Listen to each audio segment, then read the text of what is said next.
নমস্কার প্রিয় দর্শক বন্ধুরা, আশা করি আপনারা সবাই খুব ভালো আছেন।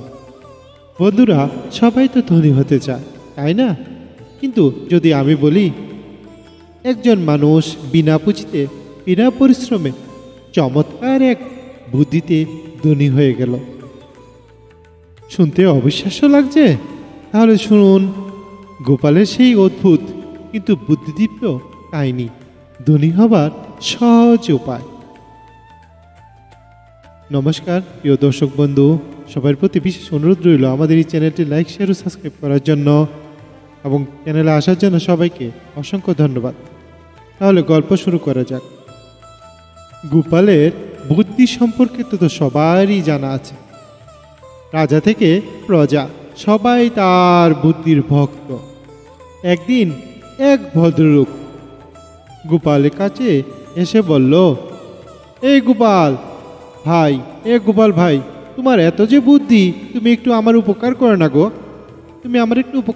গো, আমাকে বলো তো, বিনা পুঁজিতে ধনী হবার কোনো উপায় আছে কি? গোপাল বার একটু হেসে বলল, আছে বই কি, সহজ উপায় আছে বটে, তবে আগে নগদ 10 টাকা ফি দিতে হবে গো। ভদ্রলোক তো অবাক হয়ে বলল, 10টি টাকা? কিন্তু আমি তো ধনী এখনো হইনি। গোপাল হেসে বলল, হা হা হা, তবে তো আপনি তো ঠিক জায়গায় এসেছেন, আপনাকে আমি ধনী করবই। ভদ্রলোক চিন্তা করলো, তারপর গোপালকে সেই ফিটা দিয়ে দিল। গোপাল তখন হেসে হেসে বলল, এখন থেকে আপনি সবার কাছে এই খবরটা ছড়িয়ে দিন যে আপনি বিনা পুঁজিতে ধনী হবার মন্ত্র জানেন। এই যে আপনি, আপনার কাছে সেই ধনী হবার জন্য সবাই আসবে, কারণ সবাই তো চায় ধনী হবার জন্য। এই যে আপনার কাছে জানতে আসবে, তাকে বলবেন যে ধনী হবার উপায় আছে, কিন্তু তা জানতে হলে আপনাকে ফি দিতে হবে মাত্র 10টি টাকা, মাত্র 10টি টাকা। সব মানুষই তো শর্টকাটে ধনী হতে চায়, তাই একের পর এক লোক আপনার কাছে আসতে শুরু করবে গো। আপনি তখন হাসিমুখে বলবেন, আমি আপনাকে ধনী করবই, ধনী হবার উপায় বলবো, কিন্তু আগে আপনার সেই 10টি টাকা ফি আমাকে দিন। এইভাবেই আপনি সত্যি সত্যি ধনী হয়ে যাবেন।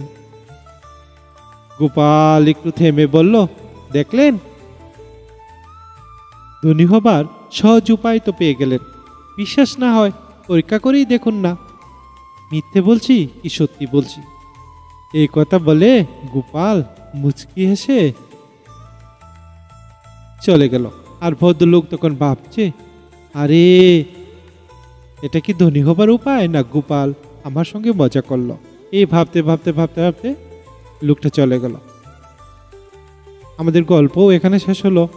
এইভাবে গোপাল আবারও প্রমাণ করলো, সত্যিকারের বুদ্ধিমান সেই যে নিজের বুদ্ধিকে কাজে লাগিয়ে অন্যদের শিক্ষা দেয়, কিন্তু হাস্যরসের মোড়কে। বন্ধুরা, আপনারাও মনে রাখবেন, বিনা পরিশ্রমে ধনী হওয়া নয়, বুদ্ধি, সততা আর পরিশ্রমই হলো ধনী হওয়ার প্রকৃত সম্পদ। যদি এমন মজার ও চিন্তাশীল গল্প আপনাদের ভালো লাগে, তাহলে লাইক, শেয়ার ও সাবস্ক্রাইব করুন কথা ও গল্প ওয়ার্ডস অ্যান্ড স্টোরি চ্যানেলটিকে, আর পাশে থাকা বেল আইকনটি টিপে দিন, যাতে নতুন গল্প আপলোড হওয়ার সঙ্গে সঙ্গে আপনারা শুনতে পারেন। লাইক করে, শেয়ার করে, কমেন্টে লিখে জানান গোপালের বুদ্ধি কেমন লাগলো। আর আপনারা যদি ধনী হওয়ার কোনো উপায় থাকে, আমাদের কমেন্ট বক্সে লিখে জানান। ধন্যবাদ সবাইকে, সবাই খুব ভালো থাকবেন। পরবর্তী ভিডিওতে আবার দেখা হবে।